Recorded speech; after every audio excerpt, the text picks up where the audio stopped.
কাঁচা আমের এই আচারটা মাত্র 10 থেকে 15 মিনিটের মধ্যে বানিয়ে নিয়ে সারা বছর রেখে দিতে পারবেন। এইভাবে আচারটা বানালে রুটি, পরোটা, ভাত সব কিছুর সঙ্গে খেতে দুর্দান্ত লাগে। নমস্কার বন্ধুরা, রূপাস কিচেনে সবাইকে স্বাগতম। তাহলে চলুন দেখে নেওয়া যাক। এখানে আমি 1 কেজির মতো কাঁচা আম নিয়ে ধুয়ে ভালো করে মুছে নিয়েছি। কিছু কাঁচা লঙ্কা নিয়েছি, কাঁচা লঙ্কাগুলোকেও ধুয়ে নিয়ে ভালো করে মুছে নিয়েছি। এবার লঙ্কার বোঁটাগুলো ছাড়িয়ে ফেলে দিয়ে আম আর কাঁচা লঙ্কাগুলোকে ছোট ছোট করে কেটে নেব। আম আর কাঁচা লঙ্কাগুলোকে ছোট ছোট করে কেটে নিয়েছি। আমি আমের খোসা ছাড়াইনি, আপনারা চাইলে খোসা ছাড়িয়েও আচারটা বানাতে পারেন। যতটা সম্ভব ছোট করে কাটা যায় কেটে নিতে হবে।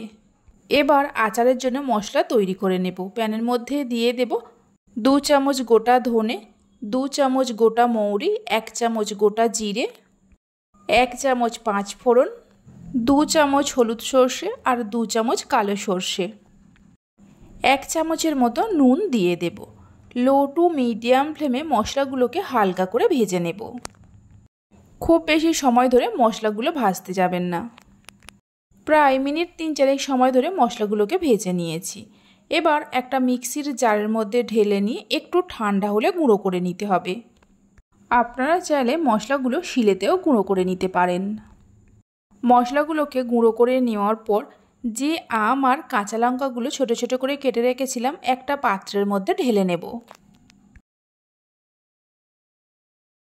আম আর কাঁচা লঙ্কাগুলো ঢেলে নেওয়ার পর এর মধ্যে দিয়ে দেব 1 চামচ বিট লবণ, হাফ চামচের মতো দিয়ে দেব হলুদের গুঁড়ো আর 1 চামচ কাশ্মীরি লঙ্কার গুঁড়ো, অল্প একটু হিং দিয়ে দেব। যে ভাজা মশলাগুলো গুঁড়ো করে রেখেছিলাম পুরোটাই দিয়ে দেব। তবে মশলাগুলোকে একদম মিহি করে গুঁড়ো করিনি, একটু দানা দানা আছে। 1 চামচ চিনি দিয়ে দেব। সব কিছুকে খুব ভালো করে মিশিয়ে নিতে হবে। যে ভাজা মশলাটা আমি তৈরি করেছি এটা 1 কেজি আমের জন্য। আপনারা যদি আমের পরিমাণটা বাড়িয়ে দেন তাহলে মশলার পরিমাণটাও আরেকটু বাড়িয়ে দেবেন। সব কিছুকে খুব ভালো করে মিশিয়ে নেওয়ার পর একটা কড়ার মধ্যে বেশ কিছুটা পরিমাণ সর্ষের তেল দিয়ে দেব। তেলটা একটু বেশি করেই দিতে হবে। হাই ফ্লেমে তেলটাকে খুব ভালো করে গরম করে নেব। তেল যখন খুব ভালো করে গরম হয়ে যাবে ফ্লেমটা বন্ধ করে দিয়ে এই গরম তেলটা মশলা মাখানো আমের মধ্যে দিয়ে দেব। তেলটা দেওয়ার পর আমের সঙ্গে খুব ভালো করে মিশিয়ে নিতে হবে। মশলা ভাজার সময় 1 চামচ নুন দিয়েছিলাম আর আমের মধ্যে 1 চামচ বিট লবণ দিয়েছিলাম। নুনটা একটু কম হয়েছে তাই আরও হাফ চামচের মতো নুন দিয়ে দেব। নুনটা দিয়ে আচারের সঙ্গে মিশিয়ে নিয়ে সব শেষে দিয়ে দেব 3 চামচের মতো ভিনিগার। এই ভিনিগারটা দেওয়ার কারণে আচারটা অনেক দিন পর্যন্ত ভালো থাকবে। তেলের পরিমাণটা একটু বেশি করে দিতে হবে। আমগুলো তেলের মধ্যে ডুবে থাকে ঠিক সেই মতো তেল দিতে হবে। কাঁচা আমের টক ঝাল আচারটা আমাদের তৈরি হয়ে গেছে। দেখুন কত সুন্দর হয়েছে।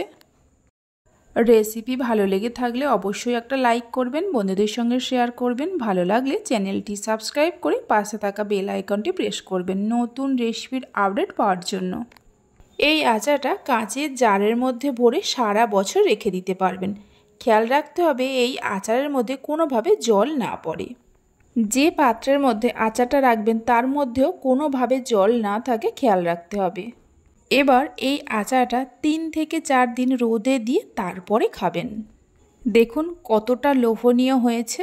তাহলে চলুন ভিডিওটা আমি এখানেই শেষ করছি। আপনারা সবাই ভালো থাকবেন, সুস্থ থাকবেন। ধন্যবাদ।